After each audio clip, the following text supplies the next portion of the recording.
আসলে তাদের শেখানোর পদ্ধতিটা আমার ভালো লাগে নাই। মানে দেখো আমি কি করি, দেখো এই যে আশিক স্যার যেভাবে ডায়াগ্রাম এঁকে সবাইকে বোর্ড নিয়ে বুঝিয়ে দেয়, এইভাবে আমি মানে কোনো চিটাঙ্গ বড় বড় অনেক বড় বড় টেকনিশিয়ান আছে, এরা কাজ করে দেয়, কিন্তু বাট শেখানোর ব্যাপারে এরা এতটা আগ্রহী না যে আমি কাজ করি তুমি দেখো। এতটুকু হলো ওই চট্টগ্রামে, নাহলে আমি বন্দরনগর চট্টগ্রাম থেকে এই এত দূর ব্রাহ্মণবাড়িয়া এসে শিখাটা মানে এটা তো প্রয়োজন ছিল না, কারণ ওখানে আমার অনেক ভালো পরিচিতি, এবং যারা ফেসবুকে আমাকে দেখবেন হয়তো বা প্রায় মানুষ আমাকে চিনবেন, আমি কালচারাল এবং বিভিন্ন অর্গানাইজেশনের সাথে পরিচয়। তো আশিক ভাইয়ের কাছে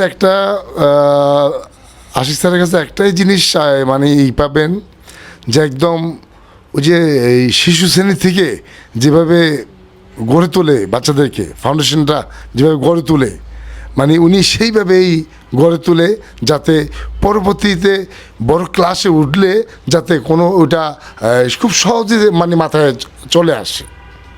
এবং ওনার 20 বছরের অভিজ্ঞতা এবং ওনার যা মানে মেধা সম্পূর্ণটাই ছাত্রদের মধ্যে উনি বিলিয়ে দেয়। উনি কোনো কিছুতেই উনি মানে কমতি রাখে না। এবং আর থাকা খাওয়া, এটা কি বলবো, এটা আসলে আমি যে আমার ঘরের বাইরে আছি এটা আমি কখনো ফিল করি না। মানে আমি যে এই আমি যে এই ল্যাবে আছি এই ব্রাহ্মণবাড়িয়াতে, এটা আমার ভিতরে কখনো ফিল আসে না। আমার মনে হয় যে আমি আমার বাসার মধ্যে আছি। ওকে, থ্যাংক ইউ। আর আপনারা যারা শিখতে চান বা না শিখেন, আমি আপনাদের কাছে একটা অনুরোধ করবো, আশিক স্যারের ল্যাবটা এসে একবার ঘুরে যান এবং একটা ক্লাস দেখে যান। তখন আপনারা ডিসাইড করবেন যে আসলে এই কে কীভাবে কাজ শেখায়। অনেক ভালো টেকনিশিয়ান আছে, কিন্তু অনেক ভালো টেকনিশিয়ান অনেক ভালো টিচার হয় না। এটা অনেক বড় বড় বিজ্ঞানীদের কথা, যে অনেক ভালো ছাত্র অনেক ভালো শিক্ষক হয় না। ওকে, ধন্যবাদ।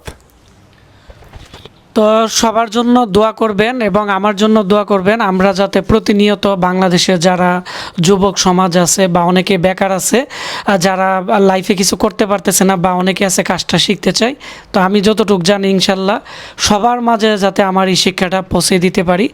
আর সবাইকে বাংলা নববর্ষের শুভেচ্ছা। আসসালামু আলাইকুম।